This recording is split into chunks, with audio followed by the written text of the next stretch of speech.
저는 오늘 학개서 2장 1절에서 9절의 말씀을 가지고 새로운 시작이라는 제목을 통하여 하나님의 말씀을 증거하고자 합니다. 다음 주는 추수감사절 예배가 있습니다. 청교도들이 1620년 메이 플라워 호를 타고 아메리카 대륙으로 건너가 첫 해 수확한 것을 하나님께 감사한 것을 기념하기 위한 날입니다. 이렇게 추수감사절이 지나면 12월이 오게 되고 12월에는 성탄절이 있습니다. 성탄절이 지나면 올해도 다 지나갑니다. 2021년은 다사다난했습니다.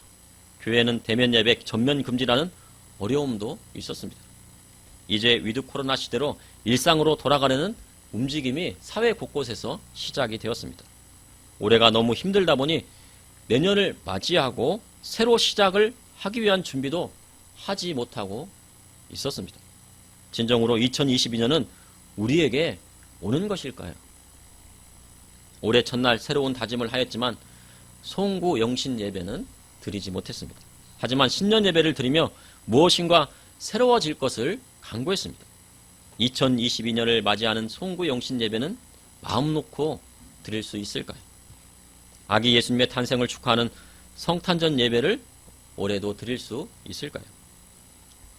우리 성도님들은 어떤 2022년도를 계획하고 계십니까? 신앙적으로 더 성숙하고 새로워지며 더 발전된 모습으로 나아가기를 원하십니까? 우리는 항상 새로운 시작을 준비합니다. 그런데 오늘 본문을 보니 새로운 시작을 알리는 하나님의 성전 재건이 시작되었습니다. 하나님의 말씀이 학개 선지자에게 임하여 성전 건축의 첫 발을 내디딘 것입니다. 이를 통해 2022년을 준비하는 우리에게 주시는 하나님의 말씀은 무엇인지 여러분과 함께 나누고자 합니다. 첫째, 새로운 시작은 하나님의 성전을 세울 때 이루어집니다. 바벨론으로 끌려갔던 이스라엘 자손들은 페르시아 고레스 왕의 조서를 받고 BC 536년경 에루살렘으로 귀환하게 됩니다. 처음으로 에루살렘으로 돌아와 하나님의 명령에 따라 성전을 건축하려 했으나 여러 가지 난관에 부딪힙니다. 사마리아인과 주변 주민들의 방해로 무려 16년간이나 하나님의 성전 건축이 재건이 멈추었습니다. 그때 BC 520년 하나님의 말씀이 선지자 학개에게 임하였습니다. 다리오 왕 제2년 6째 달 초하루에 여호와의 말씀이 학개 선지자에게 임한 것입니다. 그리고 그 말씀을 이스라엘 자손에게 전했습니다. 하나님의 말씀을 들은 유다 총독 스룹바벨과 제사장 여호수아와 남은 백성들은 하나님의 말씀이 선포된 지 23일이 지난 후에 성전 재건을 시작했습니다. 하나님의 말씀이 선포되고 23일이 지나 23일 만에 성전 재건을 시작하게 된 것입니다. 학개서 2장 1절에 일곱째 달 곧 그 달 21일에 여호와의 말씀이 선지자 학개에게 임하니라 이르시되, 달에 대한 바벨론식 명칭은 오늘날까지 유대력에 사용되고 있습니다. 그래서 일곱째 달은 유대적으로 티시리로 새해를 시작하는 달입니다. 우리는 1월이 새해이지만 유대적으로는 일곱째 달 7월이 새해의 시작이 되는 날입니다.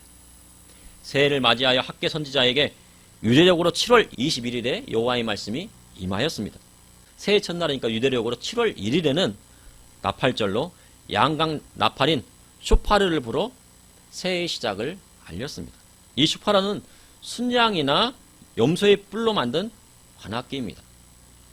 이 쇼파르의 울림은 하나님의 거룩한 시간으로 창조주 하나님을 기억하라는 의미가 담겨 있습니다. 그리고 7월 10일은 대속죄일입니다. 이 대속죄일은 유대교에서 옴 키푸르라 하여 1년 중에 가장 크고 엄숙한 날이었습니다. 이 대속죄일의 특징은 1년 중에 유일하게 대제사장이 성전에 들어가 성전 중에 그 지성소에 들어갈 수 있는 날입니다. 지성소에 대제사장이 들어가 자신을 위해 황소의 피를, 이스라엘 백성들을 위해 염소의 피를 언약의 궤 위에 속죄수에 뿌려 제사함을 받는 정결 의식을 치릅니다. 그리고 아사셀로 제비 뽑힌 염소에게 안수하여 이스라엘의 모든 죄짐을 대신 지우게 하여 광야로 내보내었습니다. 그런데 예루살렘으로 이스라엘 백성이 돌아왔지만 이러한 새 대속죄일에 대제사장이 지성소에 들어가 촉새소에 황소와 염소의 뼈를 뿌려야 함에도 그럴 수가 없었습니다. 이는 하나님의 성전이 재건되지 않았기 때문이었습니다. 이렇게 유대의 새해에는 나팔절과 대속죄일과 그리고 초막절이 있습니다. 초막절은 7월 15일에 시작하여 한 주간 진행되는데 초막절은 출애굽한 이스라엘 자손이 광야에서 40년간 장막 생활을 한 것을 기념하기 위한 것입니다. 초막절의 첫날과 마지막 날에는 성회가 열리는데 그때 토라를 낭송하게 되어 있습니다. 마지막 날에 토라를 낭송하게 되어 있습니다. 오늘 학개서 2장에 학개 선지자에게 두 번째 여호와의 말씀이 임하였는데 이날이 바로 초막절의 마지막 날인 7월 21일로 토라를 낭송하는 날입니다. 하나님의 말씀을 듣는 시간입니다. 그때 학개 선지자가 유대에 있는 이스라엘 백성들이 다 모인 자리에서 여호와의 말씀을 선포한 것입니다. 학개서 2장 2절에 3절에 너는 스알겔의 아들 유다 총독 스룹바벨과 여호사닥의 아들 대사사장 여호수아와 남은 백성에게 말하여 이르라. 너희 가운데 남아있는 자 중에서 이 성전의 이전 영광을 본 자가 누구냐? 이제 이것이 너희에게 어떻게 보이느냐? 이것이 너희 눈에 보잘것 없지 아니하냐? 유다 총독 스룹바벨은 이스라엘 자손을 이끌고 1차 포로 기환의 인솔자였습니다. 그리고 여호수아는 이스라엘 자손의 대제사장이었습니다. 이들은 하나님의 성전을 건축하는데 주축적인 역할을 해야 되고 이끌어야 하는 사람이었습니다. 그래서 남은 백성과 함께 학개서에서 계속 언급되고 있습니다. 너희 가운데 남아있는 자 중에서 이 성전의 이전 영광을 본 자가 누구냐? 이전 성전이란 솔로몬 성전을 말합니다. 솔로몬 성전은 솔로몬이 다 준비하고 지은 것 같지만 솔로몬의 아버지 다윗이 모든 성전 건축 준비를 다 해놓았습니다. 다윗은 자신이 화려한 왕궁에 사는데 하나님은 낡은 성막에 계신다고 생각하니 마음이 아팠습니다. 성막이 만들어진 지가 400년이 지났으니 얼마나 낡았겠습니까? 성막이 다 헤어지고 색도 화라고 그랬을 것입니다. 그런데 하나님은 다윗은 전쟁을 다니며 피를 많이 흘려 하나님의 성전을 지울 수 없다 하셨습니다. 그래서 다윗을 대신하여 아들 솔로몬이 하나님의 성전을 건축한 것입니다. 다윗 왕은 성전을 지을 제반 준비를 다 했습니다. 특히 두로 왕 히람이 많이 도왔습니다. 솔로몬의 성전은 레바논의 백향목을 가져와 아주 크고 웅장하고 화려하게 지었습니다. 그런데 오늘 스룹바벨 성전은 포로 생활에 돌아와 아무것도 없는 상황에서 건축해야 했습니다. 그래서 학개서 1장 8절에 너희는 산에 올라가서 나무를 가져다가 성전을 건축하라 하신 것입니다. 그런데 당시 예루살렘에 있는 산에 백향목과 같이 좋은 나무가 있었을까요? 백향목은 소나무과 식물로 높은 산에 자라 하늘을 닿을 만큼 크고 재질이 단단하여 건축에는 최고의 목재였습니다. 그래서 백향목은 힘과 영광과 호화스러움을 나타낼 때 비유로 사용되었습니다. 그런데 뒷산에 올라가 나무를 가져다가 성전을 지으라 하시니 이전에 솔로몬 성전을 보았던 백성들은 실망하지 않을 수 없었던 것입니다. 예루살렘이 멸망하고 바벨론 포로로 끌려갈 때가 BC 586년이고 성전을 재건하기 시작한 시기가 BC 520년이니 66년이라는 시간이 흘렀습니다. 만약에 20대 때 포로로 끌려갔다면 지금은 88세나 되는 노인이 되었습니다. 에스라서에 보면 스룹바벨 성전이 완공되고 젊은 청년들은 기뻐하고 환호했습니다. 자신들이 해냈다는 기쁨으로 소리쳤고 하나님 앞에 영광 돌렸습니다. 그러나 나이 많으신 노인들은 엉엉 울었습니다. 왜냐하면 솔로몬 성전의 영광을 본 그들은 스룹바벨 성전은 한없이 초라했기 때문입니다. 그런데도 하나님은 산에 올라가서 나무를 베어다가 성전을 지으라고 명령하신 것입니다. 신명기 10장 17절에 너희의 하나님 여호와는 신 가운데 신이시며 주 가운데 주시오 크고 능하시며 두려우신 하나님이시라 사람을 외모로 보지 아니하시며 뇌물을 받지 아니하시고, 사람은 외모를 취하지만 하나님은 외모를 보지 않으십니다. 하나님은 그 마음의 중심을 보시는 분이십니다. 예수님은 부자와 나사로의 이야기에서 자색옷과 고운 베옷을 입고 화려한 생활을 한 부자는 음부에 들어갔고, 부잣집 앞에서 거지로 헌데투성인 나사로는 아브라함의 품으로 들어갔다고 말씀하셨습니다. 외모를 보면 자색옷과 고운 베옷을 입은 부자가 아브라함의 품, 즉 낙원에 갔어야 합니다. 그러나 주님은 하나님의 말씀대로 살아간 헌데투성이인 거지 나사로를 아브라함의 품에 보내셨습니다. 솔로몬의 성전은 화려하고 스룹바벨 성전은 그에 훨씬 못 미치지만, 그래도 그 중심을 보시는 하나님께서 낙심하지 말고 성전을 건축하라 하십니다. 건물이 화려하고 크면 좋겠지만 비록 스룹바벨 성전처럼 화려하지 않다고 하더라도 그 마음에 전심을 다하여 하나님의 성전을 건축하고자 할 때 주님은 그들과 함께 하시는 것입니다. 이 시대도 마찬가지입니다. 교회의 크고 작음이 중요한 것이 아닙니다. 교회의 화려함이 중요한 것이 아닙니다. 비록 사람들이 보기에 보잘것없는 교회일지라도 하나님을 진심으로 예배할 때 주님의 임재하심이 있고 하나님의 말씀대로 살아가는 성도들이 있을 때 그 교회를 통해 하나님께서 큰 영광 받으시는 것입니다. 그러므로 새로운 시작은 하나님의 성전을 마음 중심으로 세우고자 할 때 이루어지는 것입니다. 둘째, 새로운 시작은 하나님 말씀대로 행하는 남은 자들이 하는 것입니다. 이스라엘 백성들은 하나님 앞에 예배드릴 수 있는 성전을 재건하기 시작했습니다.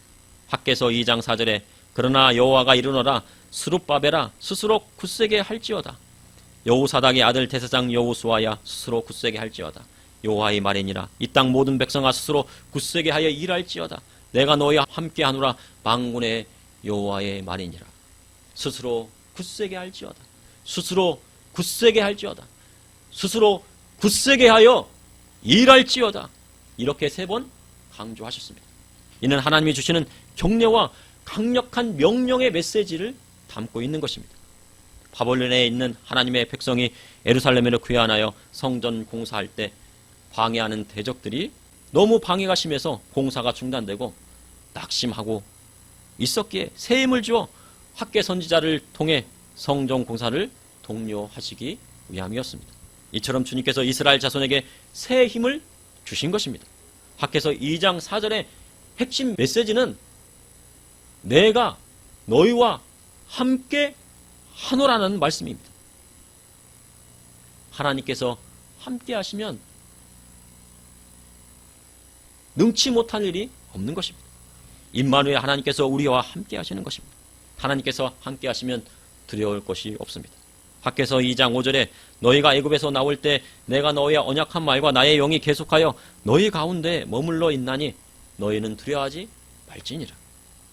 하나님은 이스라엘 백성에게 출애굽 사건을 상기시키셨습니다.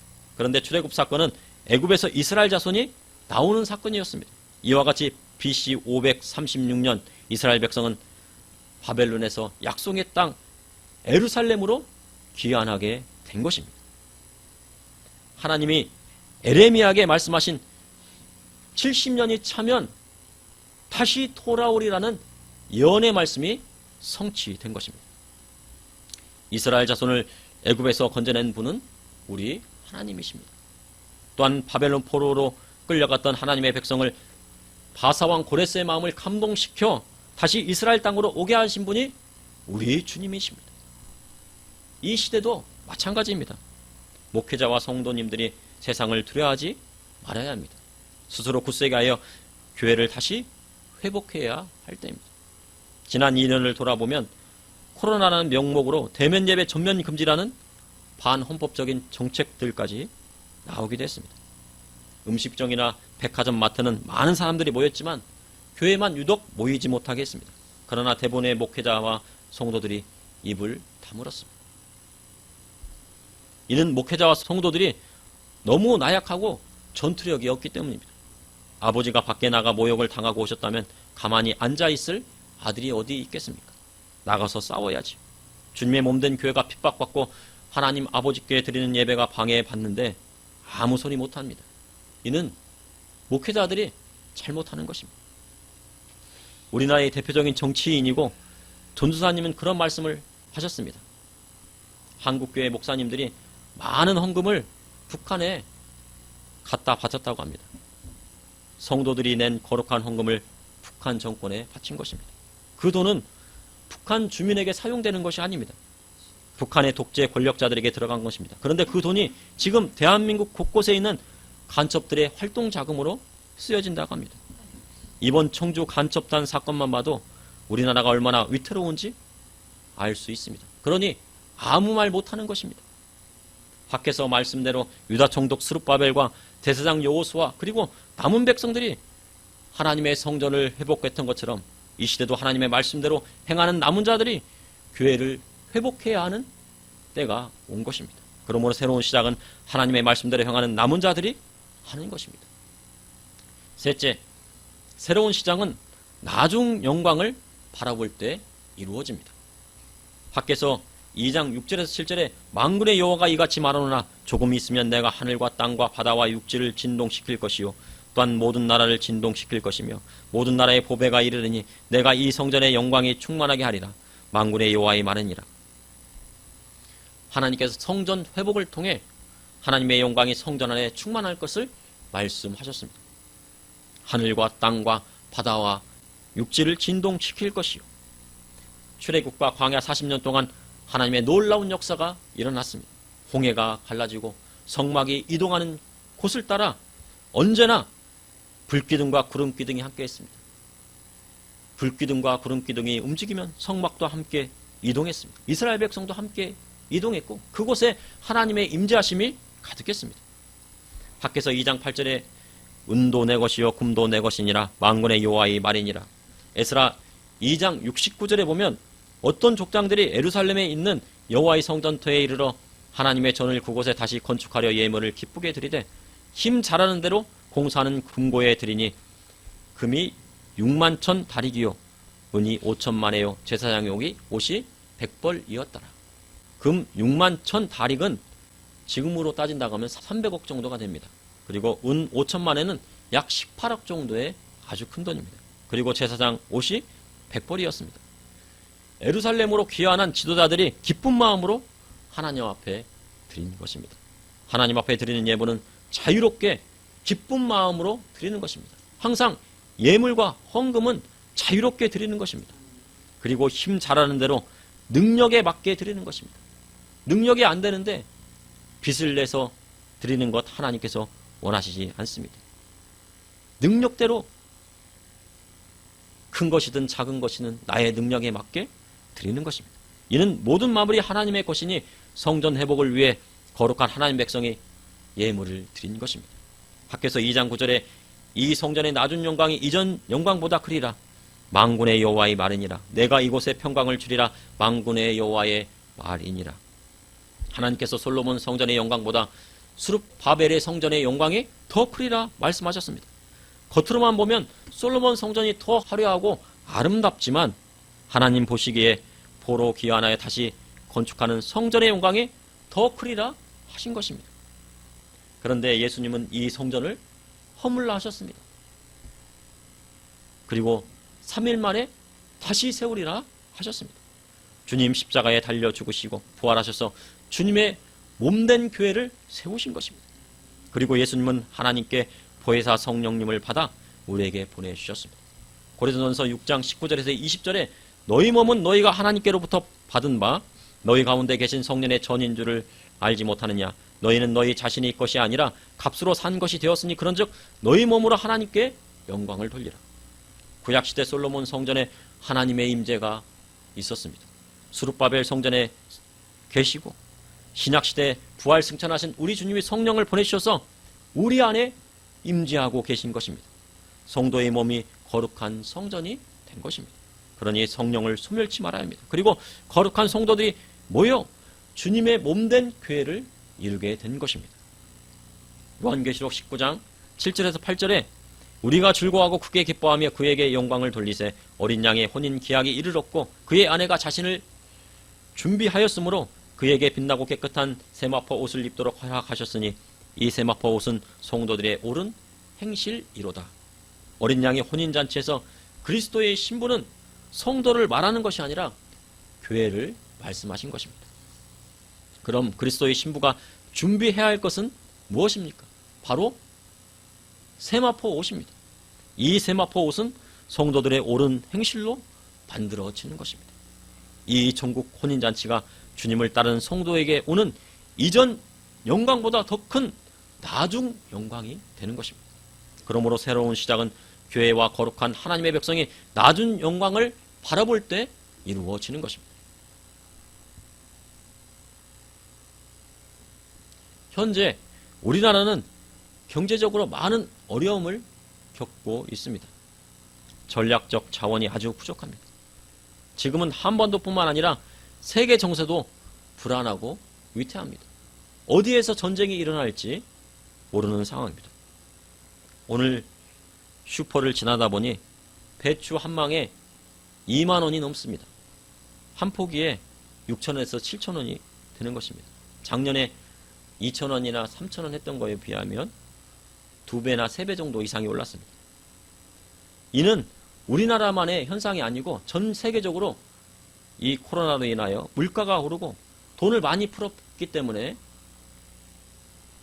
인플레이션 공포가 오게 되어 있고, 또한 수요에 비해 공급이 따라주지 못해서 어려움이 있고, 또 그리고 물류 대란으로 경제에 많은 어려움이 있다고 합니다.